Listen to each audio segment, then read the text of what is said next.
तीन प्रकार के। कितने प्रकार के? तीन प्रकार के। स्वर, दूसरा पढ़ा व्यंजन, और तीसरा पढ़ा अयोग वहा वर्ण। अब स्वर के बारे में मैंने 13 स्वर बता दिया आपको और 11 स्वर भी बता दिए। अब देखिए व्यंजन। व्यंजन क्या है कि ऐसे वर्ण जिन्हें बोलने में कंठ अवरुद्ध हो, बाधा उत्पन्न हो। जब हम व्यंजनों का उच्चारण करेंगे हर वर्णों का, तो कंठ क्या होगा? अवरुद्ध होगा। बोलने में यानी श्वास नलिका ऐसी मुड़ेगी।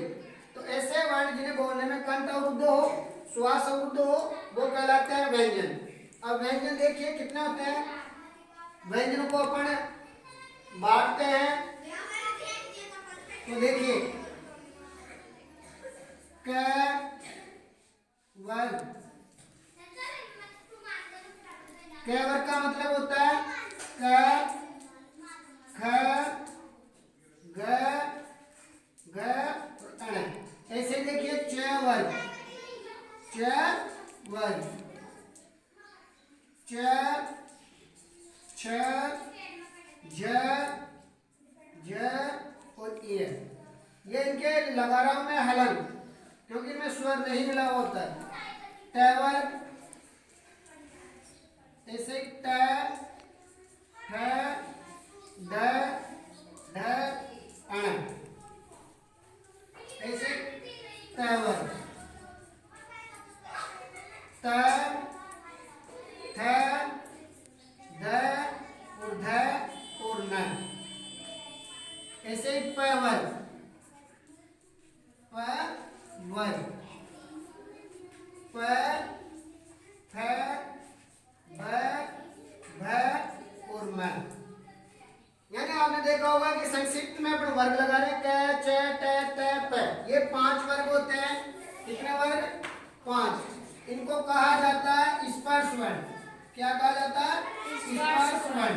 जब हम इन वर्णों का उच्चारण करते हैं, आपको उच्चारण स्थान पढ़ाया जाएगा भी, तो ये कंठ के विभिन्न स्थानों को, मुख के विभिन्न स्थानों को स्पर्श करते हैं। कुछ कंठ को, कुछ तालु को, कुछ मूर्धा को, यानी विभिन्न स्थानों को स्पर्श करने के कारण इन्हें कहा जाता है स्पर्श वर्ण।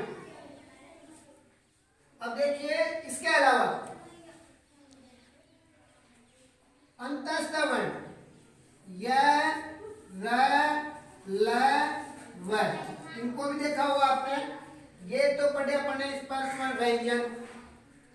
अब अंतस्थ वर्ण इनकी संख्या होती है 4। इसके अलावा ऊष्मीय वर्ण श, श और श और है, ये है ऊष्मीय वर्ण। क्या कहलाते हैं? ऊष्मीय वर्ण। इनकी संख्या भी 4। यार अलावा अंतस्थ वर्ण, अंतस्थ वर्ण और ये ऊष्मीय वर्ण, ऊष्मीय वर्ण, ऊष्मीय वर्ण। अब देखिए आप स्पर्श वर्ण, इनकी संख्या होती है क्या? प्रत्येक वर्ग में 5 अक्षर है, गिन सकते हो आप। इनकी कुल संख्या हो गई 25। स्पर्श वर्णों की संख्या कितनी हो गई?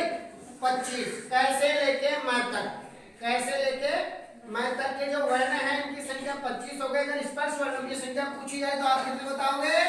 25। ऐसे ही देखिए य, र, ल, व, इनको कहा जाता है अंतस्थ वर्ण। पूछा जाए कि अंतस्थ वर्ण कौन सा है, तो ये 4 है य, र, ल, व। अंतस्थ अंदर स्थित वर्ण, ये भी डायरेक्ट कंठ से बाहर निकलते हैं, इसलिए इन्हें अंतस्थ वर्ण कहा गया। ऊष्मीय वर्ण श, श, श, ऊष्मा उत्पन्न होती हुई प्रतीत हो रही है। जैसे जब हम इन वर्णों का उच्चारण करते हैं तो एक तरह से घर्षण, रगड़ उत्पन्न होती है। श, श, श, तो इनका उच्चारण के हिसाब से इनका नाम क्या कहा गया? ऊष्मीय वर्ण। तो इस तरह आप लिख सकते हो 4, 4, 8, 4 अंतस्थ वर्ण और 4 ऊष्मीय वर्ण, 8 और 25 स्पर्श वर्ण। टोटल संख्या कितनी हो गई? 33। कितनी हो गई? 33। और इसके अलावा आपने स्वर पढ़े कितने? 13। तो कितने हो गए? 6, 3 और 3 6, 3 रे 4। अब देखिए इसके अलावा देखिए अपन ये पढ़ेंगे 2 अयोग वहा वर्ण। अब अयोग वहा वर्ण क्या होते हैं ये समझो आप। अयोग भी नहीं मान सकते हैं और न ही व्यंजन मान सकते हैं। न तो वो स्वर की कैटेगरी मानते हैं और न ही व्यंजन की कैटेगरी मानते हैं। वो होते हैं अयोगवावन। अब अयोगवावन भी दो है। कौन कौन से हैं देखो अयोगवावन। एक तो है अनुस्वार, क्या अनुस्वार, और एक है विसर्ग, क्या विसर्ग। अब इसको अपन विसर्ग का ये चिन्ह है और अनुस्वार का ये चिन्ह है, तो अपन इनको अनुस्वार और विसर्ग दो ही हो गए, जो न तो इनको स्वर मान सकते हैं और नहीं व्यंजन। इनको क्या नाम दिया गया है? अयोगवाहवन। तो दो ये हो गए 46 और दो कितने हो गए? 48 वर्ण। अपन ने आज कितने वर्णों के बारे में पढ़ा? 48। आपको बताया गया था मैंने, ये कैमरा इधर देखिए, मैंने बताया था आपको स्वर कितने होते हैं? 13। तो और 11 दोनों समझ में आ गए। और इसी के साथ 13 स्वर हो गए, 46 क्या हो गए अपने? व्यंजन हो गए ना, व्यंजन और स्वर। ये देखिए इनको दोबारा बता रहा हूं मैं, ये 33 तो क्या हो गए? हल वर्ण। क्या हो गए? हल वर्ण। और ये अच 13 क्या हो गए? अच।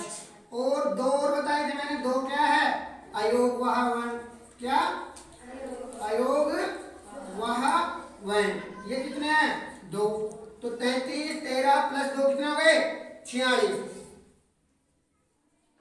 48 हो गए टोटल। 33 13 प्लस 2, ये टोटल मान कितने हुए? 48। अब हम आज के लिए अपन ने पढ़ा वर्णम विचार, वर्णों के बारे में, स्वर, व्यंजन और अयोगवाहवन। अब अगली क्लास में अपन पढ़ेंगे उच्चारण स्थान। आज के लिए इतना ही पर्याप्त है। धन्यवाद।